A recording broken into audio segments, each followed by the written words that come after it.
What's going on today, guys? All right, so today we're going to talk about my philodendron here. Okay, so you know how I'm always telling you when you go to your big box stores, you don't know exactly what you're going to buy. Well, this was one of these. It was just marketed as a philodendron, and so I bought it, brought it home. I spent $29.98 on it. Brought it home, did a little bit of repotting on it, and remember this plant caught thrips, and we had to move it over to the other room, and then we finally brought it back, and it's been growing and doing great ever since. Well, I have noticed that when I picked the pot up out of its holding pot, the decorative pot, that I did see roots starting to wrap around the bottom of the pot. Now, I do not believe that it's to the point where it immediately has to come out the pot right now, so I'm not going to repot the plant. But I am starting to notice that this stem right here is growing like really tall, right? But the rest of the plant at the bottom isn't necessarily filling in. And the way that I have to do the grow lights for this plant is I place it directly right in front. So I'm thinking that to get this plant to actually grow in full, because I don't want just, I always say I do love plants that just run up the moss pole. But I don't know if I want this plant to just not be able to fill in, because it looks a little bit weird. When I cut this plant back about 2 months ago, when I was moving around, I just saw leaves just not being in a good spot, kind of just curled. I got rid of a lot of this plant. I was a little bit nervous because I wasn't really getting new growth. So, I'm worried that I do something wrong.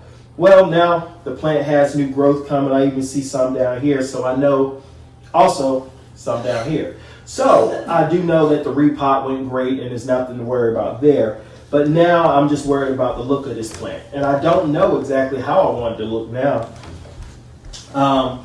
So a little bit about the care of this plant now since I brought it back from what it used to be. And just share like kind of the journey, maybe some of the things that I would recommend you to do or not to do.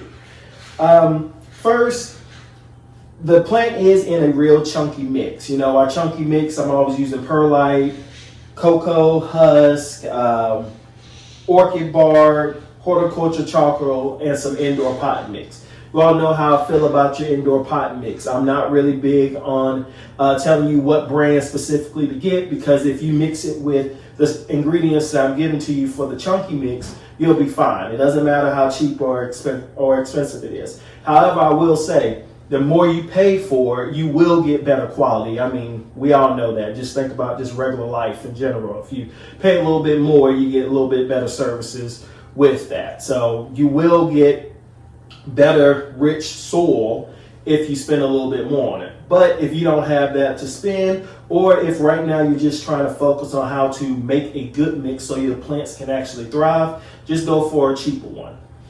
You all know that I use a cheaper one. So next, let's talk about the light requirements of this plant. This plant does require a lot of light. The part that I'm a little bit frustrated with is that when this plant was in front of just the window light, it grew really fast and just really thick and just started to fill in. Another reason why I wanted to chop this plant up, because if I chop just this top stem, get it into some water and let it form its roots, and then we can do a repot with it, it will allow me to be able to place this plant up a little bit higher to elevate it right in front of the window. And I will pull this plant out of this room and just put it into our guest room, because it's a window that's sitting there not getting used, and allow this plant just to kind of grow. And keep this plant down here, or the cutting may just put it up there, just let this whole plant grow up there. I would like the idea of having that space a little bit clear, because it allowed me to kind of push in another plant, which could really open this room up. Next light.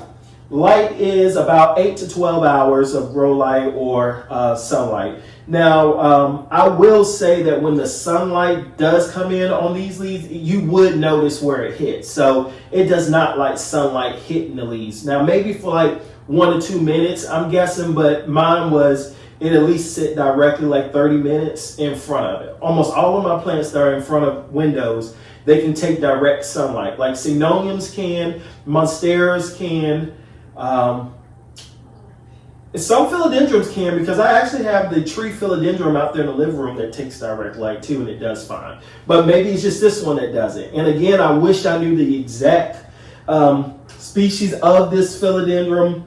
I'm guessing it's definitely in a Gitanium family. I'm just going to say that. After just looking at these leaves, it just seems like it. But it's just so hard to tell because so many philodendrons can look alike, and I don't know if this is the mature version of the plant or not. It seems like this is pretty much it, and this is what the ending result's going to be, because the new leaf that came out that was bigger looks just like it. So, and as you can tell, it is a difference on how the leaf looked right here all the way until we got right here. So that's why it's hard to tell what this plant is until it actually grows, which is a little bit fun, I guess, but I still would like to know.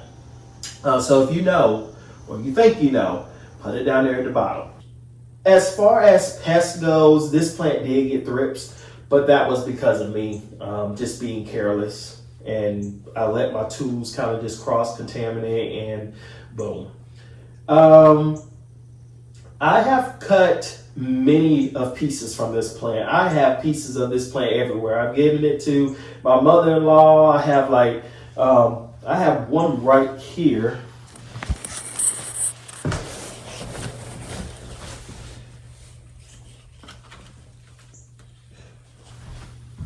And yeah, and of course I would get rid of those bad leaves. But yeah, and of course I would get rid of those bad leaves. But yeah, it's a very fast grower. Like, it just really is. And that's the thing is about this plant. It'll start looking totally different next month. So it's hard to determine what the look is going to be like.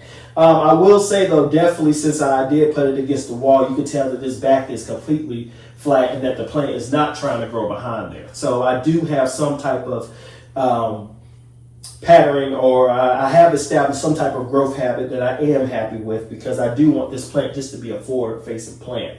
So we just gonna see. I mean, I'm curious to see how far she's gonna go. I have been spraying the moss pole, trying to get the area roots to grow in here, because I do want this plant to just feel very attached and feel safe, and let this plant just kind of just takes off, because I have a feeling that if I get this plant right where it needs to be with the right health, just giving it a good opportunity, that this plant is really going to be something.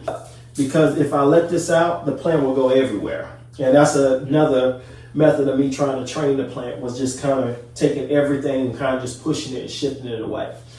Again, this plant, if you was to go into the store and get it like this size, I mean, you would have to know what kind of plant it is. So I guess that's a little premature for me to give you that.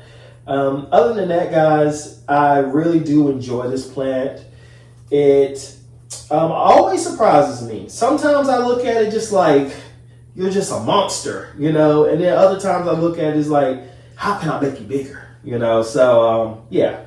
With that being said, though, you all take care.